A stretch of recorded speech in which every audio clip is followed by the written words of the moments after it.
नमस्कार विद्यार्थी मित्रांनो, बायोलॉजी मॅग्निफाईड मध्ये तुमचं परत एकदा खूप खूप स्वागत आहे। आपल्या चॅनलला तुमचा सपोर्ट खूप छान मिळत आहे, असा सपोर्ट कायम राहू देत। आजचं लेक्चर आहे स्ट्रक्चर ऑफ एनाटॉमिक ओव्हल। म्हणजे तुमच्या लक्षात आलं का की मेल गॅमेटचा सगळा पार्ट आपला कंप्लीट झालेला आहे। डिटेल सगळं structure CET oriented, board oriented आणि नीट ओरिएंटेड अशा तिन्ही एक्झामला तुम्हाला फायदा होईल एवढ्या डिटेल मध्ये मी सगळं व्यवस्थित कंप्लीट केलेलं आहे।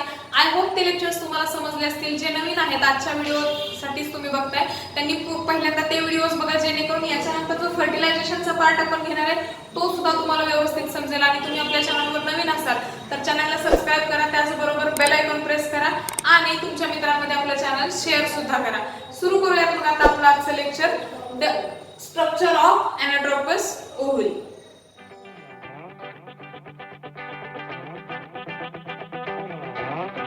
आता स्ट्रक्चर ऑफ एनाटॉमिक ओव्हल बघण्याच्या अगोदर बेसिक फ्लावरची डायग्राम तुम्हाला आठवते का? बेसिक फ्लावरच्या डायग्राम मध्ये इसेन्शियल आणि ॲक्सेसरी असे दोन प्रकारचे वर्ड्स असतात।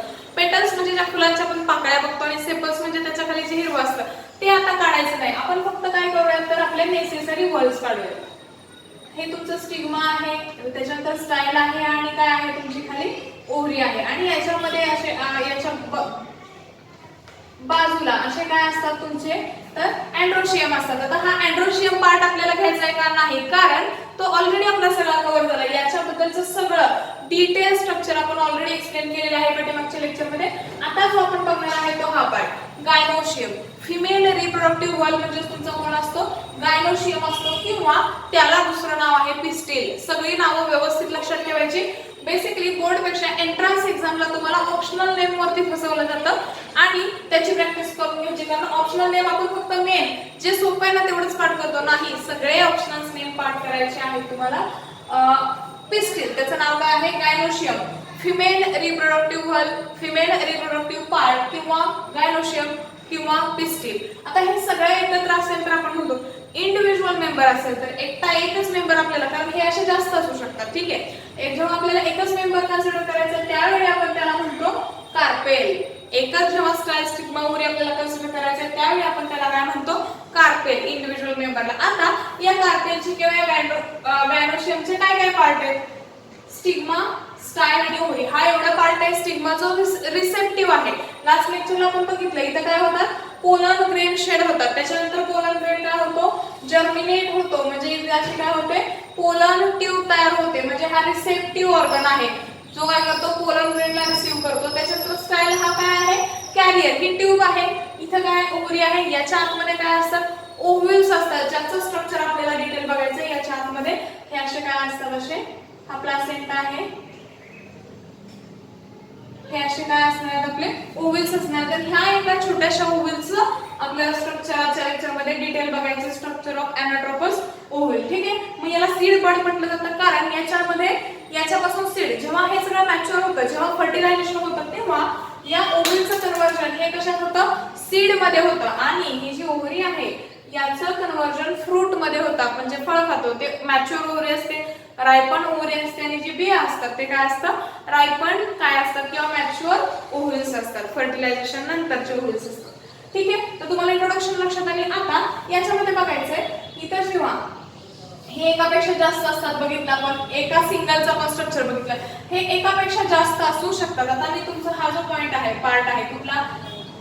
अँड्रोशियमचा, तो मी तुमचा पुसून टाकते। तर हा एक पार्ट झाला, तुम्हाला हे पण मी पोलन ट्यूब जर्मिनेट झालेली पुसून टाकते, ठीक आहे। तर हे काय झालं तुमचं? एक काय आहे? कार्पेल आहे। जेव्हा असे खूप सारे कार्पेल्स असतात, मल्टी कार्पेलेट असतं म्हणजे गायनोशियम, पिस्टिल, त्यावेळी जर त्याच्यामध्ये कसं असतं का 2-4 आहेत समजा, याची शेजारी अजून काय आहेत असे तुम्ही ह्या सगळ्या गोष्टी, ठीक आहे। जर ते कशा असतील? फ्री असतील एकमेकांपासून, एका फ्लावर मध्ये एकमेकांपासून कसे असतील? फ्री असतील, तर त्याला म्हणायचं अपोकार्पस। अपो म्हणजे दूर दूर, एकमेकांपासून लांब लांब, अपोजिट जातात, लांब जातात असं लक्षात ठेवा। अपोकार्पस, कार्पस फॉर कार्पेल। अपोकार्पस मायसेलिया जे प्लांट आहे त्याच्यामध्ये कशा असतात? अपोकार्पस लांब लांब असतात। सीन, सीन म्हणजे काय असतं? जॉईंट, सीन म्हणजे फ्युज्ड। जेव्हा हे सगळे काय असतात? चिटकून चिटकून असतात असे। तर समजा हे सगळे आहेत, हे सगळे असे काय झाले? हे कसे दिसते तुम्हाला? सेपरेट दिसते अपोकार्पस, पण ते जर फ्यूज झाले, आता ही बोटं कशी झालेत? सगळी फ्यूज झाले, तर मग त्याला काय म्हणायचं? Syncarpous. हे प्रत्येक कार्पेल आहे असं समजा, हे सगळं फ्यूज झालं तर सीन कार्पस आहे। ब्रिंजल मधलं तुम्हाला गायनोशियम हे सिनकार्पस असेल. त्याच्यानंतर ओव्हरी सुद्धा एकाच ह्याला जर ओव्हरी युनिओव्हलेट असेल, मँगो मध्ये बघितलं एकच ओव्हरी आहे, ठीक आहे. आणि ह्याच्यामध्ये हे असं सगळं हे जे होतं अपोकार्पस किंवा हे असं दाखवायचं, हे तिरप झाले म्हणून असं, ठीक आहे. त्याच्यानंतर ओव्हरी सुद्धा एकापेक्षा जास्त पण ओव्हरी असू शकते आणि एक सुद्धा ओव्हरी असू शकते. युनिओव्हेलेट असेल तर मँगो आहे, मल्टीओव्हेलेट लेडीज फिंगर असेल म्हणजे भेंडी आहे तुमची किंवा टोमॅटो मध्ये मल्टीओव्हेलेट म्हणजे ओव्हरी सुद्धा जास्त असणार आहे आणि हे कार्पेल सुद्धा कसे असणार आहे जास्त. मग ते जास्त असताना लांब आणि जवळ बघितले ओव्हरी, मल्टी ओव्हरी आणि युनी म्हणजे सिंगल, युनी म्हणजे सिंगल, मल्टी म्हणजे जास्त. तर हे झालं इंट्रोडक्शन. आता सगळ्यात महत्त्वाचा पार्ट सुरू होतो हा. हे का घ्यायचं आहे कारण हे काय आहे समजण्यासाठी हा पार्ट इम्पॉर्टंट आहे.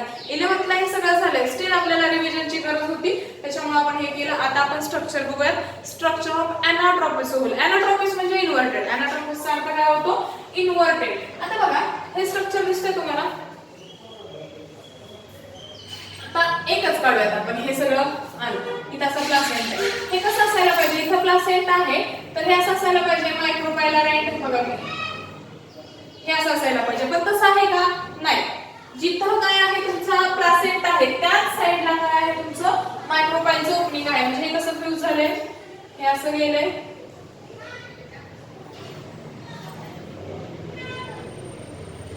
आणि काय झालं हे असं म्हणजे ह्याच साइडला. मग काय झालं ऍक्च्युली असं असायला पाहिजे प्रॉपर नॉर्मल म्हटलं तर हे इन्व्हर्टेड झालंय. मायक्रोपायलर एंड याच्या अपोजिटला पाहिजे, तो कुठं झालाय याच्या साइडला.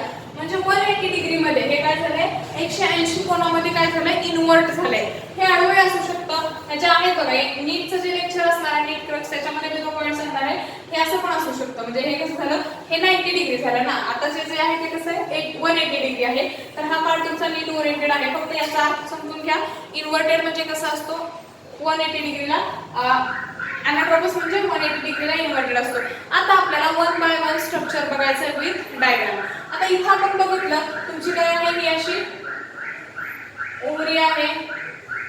याच्यामध्ये काय असणार आहे असा प्लासेंटा असणार आहे. प्लासेंटा म्हणजे ज्याच्यावरती ते काय झालंय अटॅच झालंय. तुम्ही वाटाण्याची शेंग सगळ्यांनी बघितली असेल घरी सोलताना, ठीक आहे.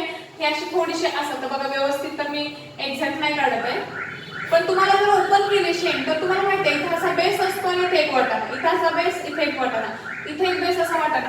मग हे बेस म्हणजे काय असतं प्लासेंटा, ज्याच्यावरती तुमचं हे जे ओव्हल आहे इथं असं, तर हे समजा असं ओव्हल आहे तर इथं हे काय झालंय अटॅच झालंय तर तो एरिया म्हणजे काय असतं प्लासेंटा असतो. मग आता आपण 1 बाय 1 बघूया. हिलम. हिलम म्हणजे असा रिजन. हे इन जनरल लक्षात घ्या हा तुमचा प्लासेंटा आहे. म्हणजे हा स्ट्रक्चर झाला एवढं जिथं हा काय ओव्हल अटॅच आहे. आता हा सगळा तुमचा काय झाला प्लासेंटा. या प्लासेंटावरती हे ओव्हल काय आहे अटॅच आहे. मग तुम्हाला इथे दिसतंय प्लासेंटा दाखवला आपण, त्याच्यानंतर फोलिकल आणि हिलम, ठीक आहे. आता फोलिकलचा शब्द घ्यायचा राहिला. एक एक पॉइंट आपण बघूया अगोदर. लिहिलाय खाली नाही. फ्युनिक्युलस किंवा फ्युनिकल असं म्हटलं जातं, ठीक आहे. तर ते इंडिव्हिज्युअल आणि प्लुरल मेंबर नुसार वेगळं आहे. हा प्लासेंटा आहे याला अटॅच हे अख्खं एनाट्रोपिस ओव्हल ज्या पार्टनी काय केलंय म्हणजे हा सगळा तुमचा प्लासेंटा आहे. इथं हा सगळा प्लासेंटा आणि हा जो एरिया आहे कुठला अटॅचमेंटचा हा प्लासेंटा आणि हे ओव्हल याचा जो अटॅचमेंटचा एरिया ज्याच्यामुळं ओव्हल तुमचं प्लासेंटाला अटॅच केले त्याला म्हटलं जातं फ्युनिकल. बाकी त्याचं काही लक्षात ठेवायचं नाही. फ्युनिकल लक्षात आलं, ओव्हलला अटॅच केलं जातं प्लासेंटा थ्रू तो पार्ट. आता नेक्स्ट पार्ट जो आहे तो हिलम आहे. हिलम म्हणजे काय एनाट्रोपिस ओव्हल म्हणजे इथून वरचं स्ट्रक्चर आहे. लक्षात येते का हा ह्या दोघांच्या मधला पार्ट आहे जिथं हा तुमचा फ्युनिक्युलस ह्या कुणाला एनाट्रोपिस ओव्हलला अटॅच आहे. कुणाला एनाट्रोपिस ओव्हलला अटॅच आहे. हा जो पार्ट आहे हा कोपऱ्यातला हा म्हणजे तुमचा काय आहे हिलम. हिलम लक्षात आलं तुमच्या पूर्ण हे एनाट्रोपिस ओव्हल याला हा जो तुमचा फ्युनिकल आहे तो जिथं अटॅच होतो तो पार्ट म्हणजे तुमचा हिलम आहे. ओके साधे सोपे हे 3 पार्ट झाले प्लासेंटा, फ्युनिकल आणि हिलम. आता आपल्याला 1 बाय 1 बघायचे. डायग्राम मध्ये तुम्हाला कुठं राफे किंवा रिज दिसत नाहीये, पण तुम्ही घरी हरभरा असेल नेटवर हरभरा छोटा तो बघायचा. हरभरा कसा असतो बघा थोडासा असा काहीतरी हरभरा असतो. तर हे जे आहे ना हे रिज म्हणजे काय उंचवटा. एक लाईन दिसते तुम्हाला तर ती लाईन म्हणजे काय असतं राफे असतं. मग राफे म्हणजे नक्की काय आहे तर फ्युजन असा एरिया आहे असा पार्ट आहे जिथं फिनिक्युलस आणि ओव्हलची बॉडी, हे तुमचं फिनिक्युलस आणि ओव्हलची बॉडी जिथं काय होते फ्यूज झालेली असते, त्या दोघांमधलं फ्युजन असं दिसतं. आता ही 2D डायग्राम आहे, तुम्हाला इथं दिसणार नाही, पण हे बघा हे असं स्ट्रक्चर असतं. इथलं जी रेष असते की नाही, तर ती रेष म्हणजे कशी उंचवटा असतो रिज, तर तो म्हणजे काय असतो राफेल, नीट ओरिएंटेड, सीटी ओरिएंटेड लक्षात ठेवा. आता आपण आत चाललोय याच्या आतमध्ये. हा जो निळ्या पेनाने दिसतोय मी, ह्या तुम्हाला सेल्स काढलेल्या. तुम्हाला माहितीये मेल गॅमेट शिकताना सुद्धा आपण बघितलं होतं TSF पॅन्थर मध्ये पॅरेनकायमॅटस टिश्यू होत्या, ठीक आहे. मग ह्या सुद्धा काय आहे तुमच्या, हे ब्लू वाला म्हणजे काय आहे पॅरेनकायमॅटस टिश्यू आहे, ज्याच्यामधून ह्यातली ईच अँड एव्हरी, आपण तिकडे सुद्धा बघितलं होतं आर्किस्पोरियल सेल, प्रत्येक archesporial cell polar mother cell म्हणून काम करू शकते. तसं इथे ह्या न्यू सेल्स आहेत, ह्या न्यू सेल्स मध्ये सेल्स आहेत, बरोबर. कुठल्या सेल्स आहेत, पॅरेनकायमॅटस टिश्यू किंवा पॅरेनकायमॅटस सेलचं हे काय आहे मास आहे. याच्यामधली each and every cell embryo sac मध्ये कन्वर्जन होऊ शकतं तिचं डिव्हिजन नंतर. म्हणून न्यू सेल्स हे इक्विव्हॅलेंट टू मेगास्पोरॅन्जियम. मायक्रोस्पोरॅन्जियम म्हणजे मायक्रोस्पोरॅन्जियम पोलन सॅक, मेगास्पोरॅन्जियम म्हणजे तुमची कोण आहे ही एम्ब्रियो सॅक. तर हे एम्ब्रियो सॅकला इक्विव्हॅलेंट काय, ही सेल आपण घेतली, हिला जर प्रॉपर जेवढे डिव्हिजन आहे त्याचा पुढे बघायचं आपल्याला, ते जर डिव्हिजन झाले तर हिचं सुद्धा एम्ब्रियो सॅक मध्ये कन्वर्जन होऊ शकतं, हिचं होऊ शकतं, हिचं होऊ शकतं. म्हणून याला काय म्हटलंय न्यू सेल्सला इक्विव्हॅलेंट टू मेगास्पोरॅन्जियम, ठीक आहे. तर हा झाला इथपर्यंतचा न्यू सेल्सचा पार्ट. आता न्यू सेल्सचं कव्हरिंग बघूयात. न्यू सेल्सचं कव्हरिंग हे तुम्हाला दिसतंय, हे इनर कव्हरिंग आहे, हे आउटर, हे इनर आणि हे आउटर कव्हरिंग आहे. तुम्हाला इंटेग्युमेंट्स त्याला काय म्हटलं जातं, इंटेग्युमेंट्स म्हटलं जातं. इंटेग्युमेंट्स म्हणजे काय आहे, covering around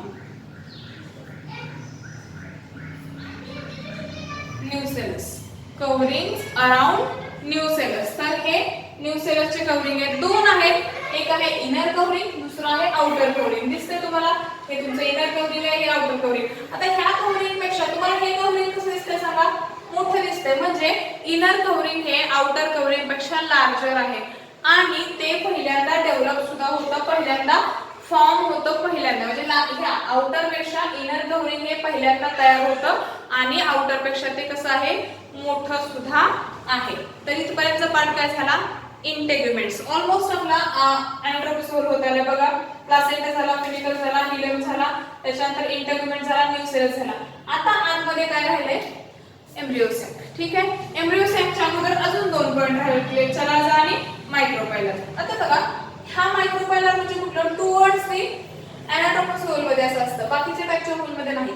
towards the placenta हे काय आहे, ओपनिंग आहे, हे काय आहे तुमचं ओपनिंग आहे आणि त्याला म्हटलं जातं मायक्रोपाईल. काय म्हटलं जातं, मायक्रोपाईल. या मायक्रोपाईल मधून इथं आता दाखवूयात आपण, इथून जी काय येणार आहे सांगा, तुमची पोलन ट्यूब येणार आहे. काय येणार आहे इथून, अशी पोलन ट्यूब येणार आहे. ही पोलन ट्यूब काय होते, मायक्रोपाईल मध्ये एंटर करते. आता इथं आपण हे दाखवूया, इथून अशी येणार पोलन ट्यूब आणि काय होते, ही मायक्रोपाईल मध्ये एंटर करते आणि मग इथे एक सेल पर्यंत न्यू सेल्सला ब्रेक करून ही अशी पोलन ट्यूब जाते. लक्षात आलं का, मायक्रोपायलर एंडचं काय काम आहे, पोलन ट्यूबला एंट्री जिथून मिळते तो पॅसेज म्हणजे कोण आहे, मायक्रोपायलर एंड. त्याच्या एक्झॅक्टली अपोजिट साइडला कुठला एंड दिसतोय तुम्हाला, चलाझल एंड दिसतोय किंवा चलाझा दिसतोय, तो तुमच्या अॅनाट्रोपस ओव्हलचा बेस आहे. काय आहे, टिप नाही का, टिप असता तर कसं असतं इन्व्हर्ट, हा कसा आहे इन्व्हर्टेड, अॅनाट्रोपस ओव्हल आपलं इन्व्हर्टेड आहे त्यामुळे हाच बेस आहे, हा टिप आहे, पण तो फिरून इकडे आलाय. कळतंय का तुम्हाला, तर ते लक्षात ठेवा. हा काय आहे बेस, याला टिप म्हणायचं नाही, तिकडे डोक आहे म्हणून नाही, इकडे जरी असलं तरी हा बेस आहे कारण फिरून आलाय. हे 180 डिग्रीला इकडेच मायक्रोपायलर एंड ओपन झालाय. ऍक्च्युअली कसं पाहिजे होता तिकडे, पण हे अॅनाट्रोपस ओव्हल आहे. आता हा जो चलाझा आहे ना तो खूप ऍक्टिव्ह, ह्या अॅनाट्रोपस ओव्हलच्या सगळ्या जेवढे सगळे पार्ट आहेत त्या सगळ्यांपैकी सगळ्यात जास्त ऍक्टिव्ह असणारा पार्ट कुठला आहे तुमचा, चलाझा. का ऍक्टिव्ह पार्ट आहे तो, कारण ज्या various types of biochemical reactions आहेत पुण्यामधल्या, हे सगळं अॅनाट्रोपस ओव्हल मधल्या, या सगळ्या किंवा त्यातल्या मॅक्सिमम रिएक्शन्स कुठं होतात, तुमच्या चलाझल एंडला होतात. म्हणून तो मोस्ट ऍक्टिव्ह पार्ट आहे. त्याच्यानंतर इथून तुमच्या इंटेग्युमेंटचं ओरिजिन होतं. इंटेग्युमेंट्स इथून स्टार्ट होतात, इथून नाही का, हा बेस आहे, बेस पासून गोष्टी सुरू होतील ना, टोकापासून कशा सुरू होतील, त्यामुळे इकडून इंटेग्युमेंट सुरू होतात असं नाही, इकडून सुरू होतात. लक्षात आलं का, तर ते व्यवस्थित लक्षात ठेवायचं. आणि लास्ट पॉइंट जो आहे तो कुठला आहे आपला, एम्ब्रियो सॅक. आता आतमधली जी एम्ब्रिओ सॅक आहे, मग आता हे तुम्हाला दिसेल इथं 3 सेल आहेत, इथं 1 सेल आहे, इथं 3 सेल आहेत. ह्या सगळ्या कशा तयार होतात काय, हे सगळं डेव्हलपमेंट ऑफ फिमेल गॅमेटोफाइट मध्ये आपल्याला नेक्स्ट लेक्चर मध्ये बघायचंच आहे. ठीक आहे. मग तरी पण तुम्ही जस्ट लक्षात घ्या, ह्या 2 सिनर्जिड्स असतात. इथली असते ती एक सेल असते, सेंट्रलला असतो तो सेकंडरी न्यूक्लियस जो की डिप्लॉइड असतो, आणि वरच्या 3 असतात त्या अँटीपोडल सेल्स असतात. आणि ही जी मध्य ओव्हरऑल आहे ह्या सगळ्यांना जी कव्हर करते ती काय आहे, तुमची एम्ब्रिओ सॅक आहे. तर अॅनाट्रोपिस ओव्हलचं विथ फंक्शन, ह्या सगळ्यांचं फंक्शन विथ स्ट्रक्चर क्लिअरली झालेलं आहे तुमचं. नेक्स्ट लेक्चरला आपल्याला बघायचंय ह्या 8 सेल नक्की तयार कशा होतात. कारण मग आपण काय बघितलं, ह्यातली ईच अँड एव्हरी सेल काय तयार करू शकते, एम्ब्रिओ सॅक तयार करू शकते. मग ह्या एखाद्या सेल पासून ही अख्खी एम्ब्रिओ सॅक तयार होती कशी ते बघायचंय. ह्या न्यूसेलस सेल ह्या कशा असतात सांगा, डिप्लॉइड असतात. मग त्याच्यापासून ह्या सगळ्या 8 सेल्स तयार कशा होतात हे आपल्याला नेक्स्ट लेक्चरला बघायचंय. आय होप आजचं लेक्चर तुम्हाला व्यवस्थित समजलं असेल. ह्या लेक्चरची पीडीएफ जर तुम्हाला पाहिजे असेल तर आपला व्हॉट्सअप ग्रुप आहे, ज्याची लिंक मी कमेंट सेक्शन मध्ये पहिली कमेंट हायलाइटेड केलेली असेल किंवा पिन केलेली असेल तिथेही तुम्हाला दिसेल, किंवा डिस्क्रिप्शन बॉक्स मध्ये सुद्धा मी त्याची लिंक दिलेली आहे. सो नक्की तिथे जॉईन व्हा आणि आपल्या लेक्चरची पीडीएफ तिथे तुम्हाला भेटेल. प्लस त्याच्यावरती तुमचे बाकीचे जे डाऊट्स असतील ते सुद्धा तिथे क्लिअर होतील. आणि त्याच्यावरती क्वेश्चन ऑफ द डे म्हणून एक प्रोग्राम आहे, ज्याच्यावरती कधी कधी 1 2 3 4 मल्टिपल क्वेश्चन सुद्धा असतात. ते सगळे तुमच्याकडून सॉल्व्ह केले जातात आणि तुमचं तिथं डाऊट क्लिअरिंग सेशन सुद्धा अवेलेबल आहे. सो नक्की जॉईन करा. आणि हे जे सगळे व्हिडिओज आहेत हे सगळे न्यू सिलेबसचे आहेत. एका स्टुडंटची कमेंट आली होती, त्याचं थोडंसं कन्फ्युजन झालं असावं की जुना सिलेबस आहे की नवीन. तर लक्षात घ्या, हे सगळे नवीन सिलेबसचे व्हिडिओज आहेत. काही पॉईंट्स तुम्हाला हे जे एक्स्ट्रा दिसतील ते जुन्या सिलेबस मधले नाहीत बाळांनो, ते नीट साठी लागणारे एक्स्ट्राचे पॉईंट्स आहेत. आणि सीईटी साठी सुद्धा ते कामाला येतील, कारण तुम्हाला कन्सेप्ट अजून चांगला समजेल म्हणून ते पॉईंट्स घेतलेत. सो नवीन सिलेबसचे व्हिडिओज आहेत. असेच नवनवीन व्हिडिओज बघण्यासाठी आपल्या चॅनलला सबस्क्राईब करा, लाईक करा, शेअर करा, त्याचबरोबर बेल आयकॉन प्रेस करा. थँक्यू.